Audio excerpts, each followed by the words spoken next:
Dito tayo mga bay. Ito, pasukin yung loob. Wow. Grabe mga bay. Parang nasa upuan ng aeroplano eh. Oh, napakaganda. Maayos. Tapos, mayroon isang earphone. Free type. Napakalaki ang earphone. Aboy, grabe! Ang ganda pala sa loob ng barko na to. Dali! Plastic na yan. Talaga naman mga bay, pastila na kala. Alala nyo ba yung manubila? Malaki pang manubila sa ano, sa kotse ko.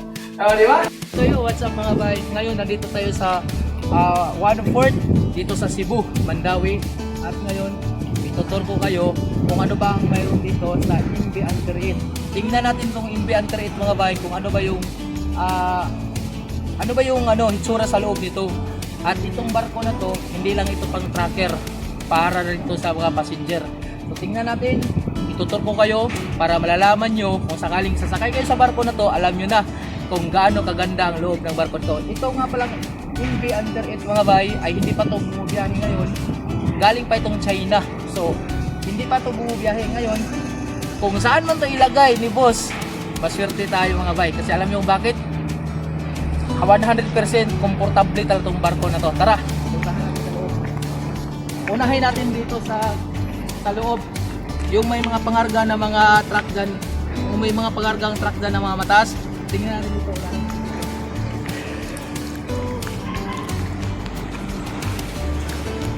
Dito sa loob mga bay, dito sa rampa niya, dapat at pangalawa, mataas ang top niya.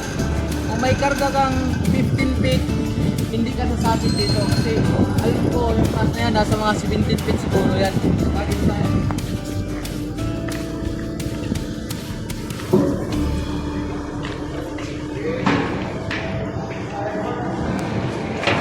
So yan, dito naman mga bay, ito, ito,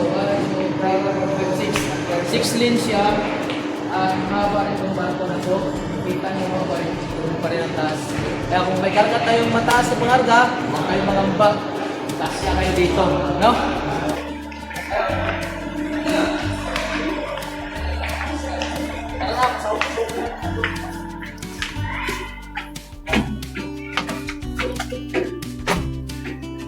Linis, di ba? Malinis. Dito tayo sa third floor.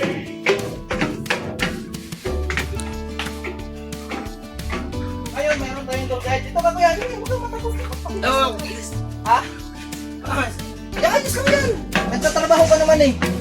Dito tayo, unahin natin dito. Itong cabin na to. Pwede itong buksan. Buksan natin. Ayan. Mahiya magpakita sa camera kasi madumi daw siya. Normal lang yan kasi nagtatrabaho naman tayo. Dito tayo mga bay. Ito, pasukin yung loob. Wow. Grabe mga bay. Parang nasa upuan ng aeroplano eh. Oh, napakaganda. Maayos. Tapos, mayroon siyang earphone. Free type. Napakalaki ang earphone. Isa, dalawa, tatlo, apat ang earphone. Komportable ka dito. Ito mga bay, economy yata to. Ang tawag dito, economy yata. Pero, tingnan nyo naman ang TV. Diba? Dito ka, dito ka. Halimbawa, bibiyahe kang malayo, kung ka dito, pwede ka manood doon sa harapan, yan. At pwede ka rin dito sa TV. Ayan, pwede ka manood dito sa TV. So, itong barko na to mga bay, hinanda to sa, pagkakalam ko, hinanda to sa mayari ni Boss Anter para sa matnog to. yung biyahe natin ngayon mga bay, tayo mga trucker na galing sa Maynila, patawid ng Samar, hindi tayo mga problema. Wala nang stranded, wala nang pila, at pangalawa, komportable pa yung mga driver sumakay dahil ito ay bukod sa malaki na, aircon pa. Parang kita nyo naman ang upuan. Tara, hindi pa tayo tapos. Punta tayo dito. Dito tayo.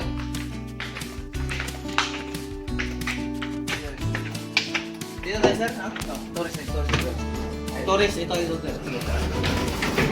At sa labas naman, ito yung upuan niya sa labas. Kung gusto nyo magpahangin, gusto nyo tumingin sa mga view sa labas, ito yung upuan niya. Kita mo daw, ang haba. Ngayon, dito tayo sa tourist. Ito yung tourist, sir.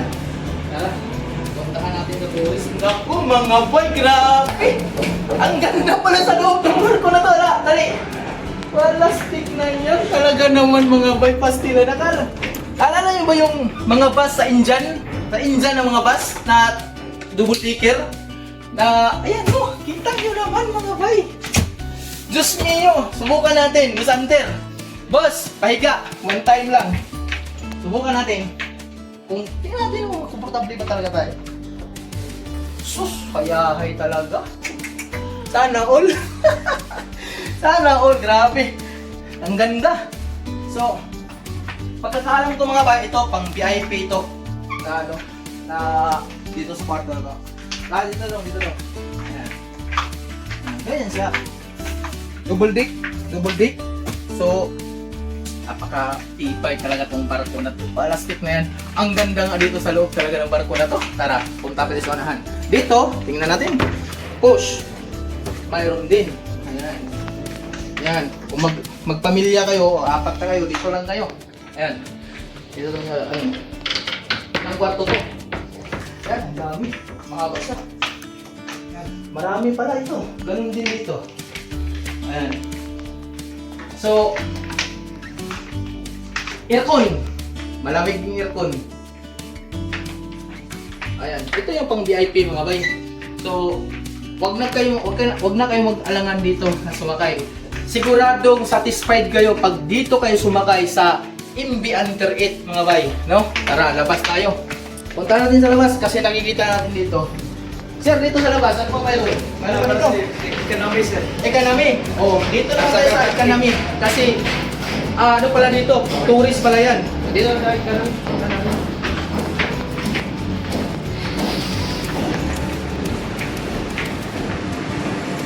Ito yung CR ng pambabae. Puntahan natin. Halika to. CR ng pambabae. Ayan, ito yung CR ng pambabae mga babae. Hindi natin mapasok sa loob kasi ano tayo, kapal tayo. At ito naman yung sa economy. Kantino, may kantino naman. Dito tayo sa economy mga babae. Kung gusto nyo na mga economy lang kayo, comfortable din. Kasi alam nyo, pag nasa laot na tayo, hindi na mainit. Alam natin yan. At saka gusto natin makita rin ng mga habang nakahiga tayo dito, makita natin yung mga view sa labas. Ito yun. Ang ganda ng mga bay, napakaganda. Alam nyo ba yung ano dati yung barko na yung hindi pa sikat yung eroplano, yung baga ignorante tayo ng mga 90s no?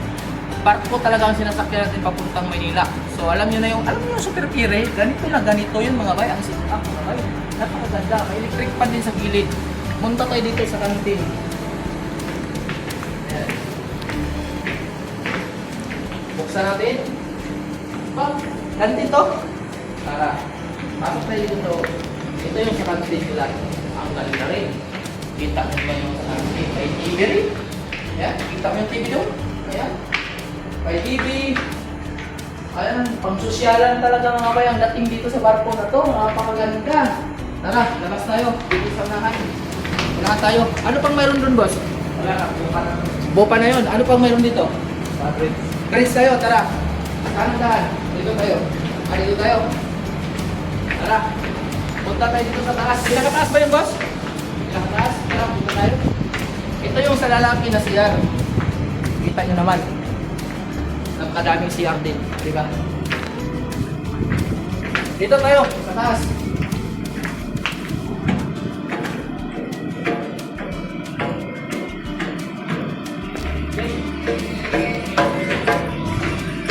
Okay rin dito sa taas mga bay. Lalo lang kung may upuan mo dito. Lagyan ba ito ng upuan dito, sir? Oo.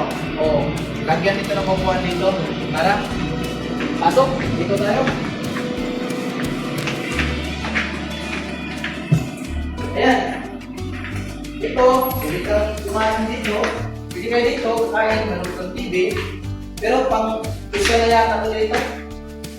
At dito tayo sa cabin ng barko na to. Ito ang titingnan natin kung gaano ka-advance tong barko na to. Kasi ito yung bagong barko ni Boss Hunter. Diyan, ay, ang lamig ng aircon. Tara, pasok na. Okay. Ito yung mga bay. Ito yung manubila. Maliit ang manubila. Malaki pang manubila sa ano, sa kotse ko. Di ba? At ito yung monitor dito. Yan. Kompleto ng monitor to mga bay. Pakita mo dong. Yan ang mga monitor niya. Mayroong mga CCTV lahat yan. Simula pagpasok hanggang sa first, sa pinakababa, sa second floor, sa third floor, at dito sa cabin. Ayan, kita natin si Busing. Ayan, naglalakad. Ayan. At dito dong, dito dong. Ito, isa sa pinakamaganda dito. Ayan. Kita nila kung ano ba yung nangyayari dyan sa baba. Kitang-kita na dito nila. At pati dito. Ayan. Ang ganda talaga mga bay itong barko na to. So, sa barko na to mga bay, wala akong masabi. 100% itong barko na to, kung kayo makasakay sa barko na to, imbi under it mga bay, sigurado akong komportable talaga kayo. Bukod sa yung luxury niya ay napakaganda na, pati yung economy niya din napakaganda na. Kumbaga, ang sit-up dito sa barko na to parang super ferry. Naalala niyo yung super ferry dati? Ganun na ganun ang sit-up sa barko na to. Napakaganda mga bay. Kasi alam niyo naman yung super ferry, ay idol natin yung barko na yun. So tara, labas na tayo kasi hindi tayo pwede magtagal dito mga bay. Ayan. At ganun din pala dito sa anong sila. Ayan, ayan sa lahat.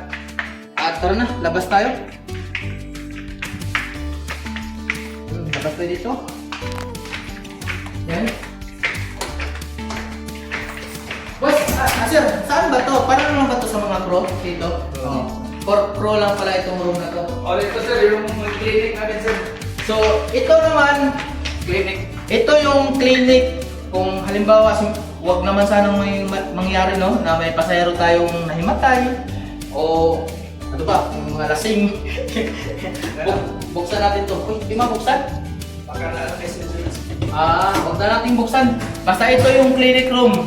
Kung halimbawa na may mga anak, pwede rin dito kasi kumpleto mga bay. Oo, high blood, taas ang dugo. Ayan. Punta tayo sa pinakadulo ng barko na to. Tara, dito tayo. Ito yung pinaka-top niya. Mga bay. Oh. Ha, ang ganda. Ring na lang ang kulang. Pwede ka na maglaro ito. Oh, diba? Bay. Sus, napakaayos talaga itong barko na ito mga bay. Diba? Kita mo naman. Mayroon dito ano.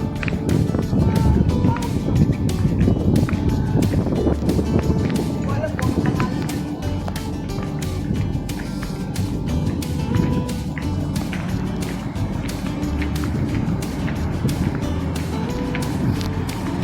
Dito daw. At tingnan nyo naman mga bay, itong barko na to, pwedeng mag-docking to na una ang lubot, una ang kwitan. Kasi ayun no, may rampa din at higit sa lahat, pwede rin mag-docking to na una yung harapan. So yung barko na yan yung barko na ELD, na pinakamaliit na barko.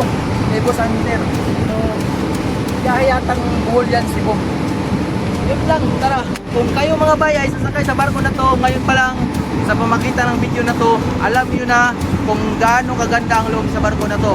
So mga ma'am, mga sir, abangan na lang natin to kung saan to ilagay ni Busanter tong barko na to. Kasi ang balita ko, parang ilalagay tong barko na to dito sa Matnog papuntang Maguinoo Port.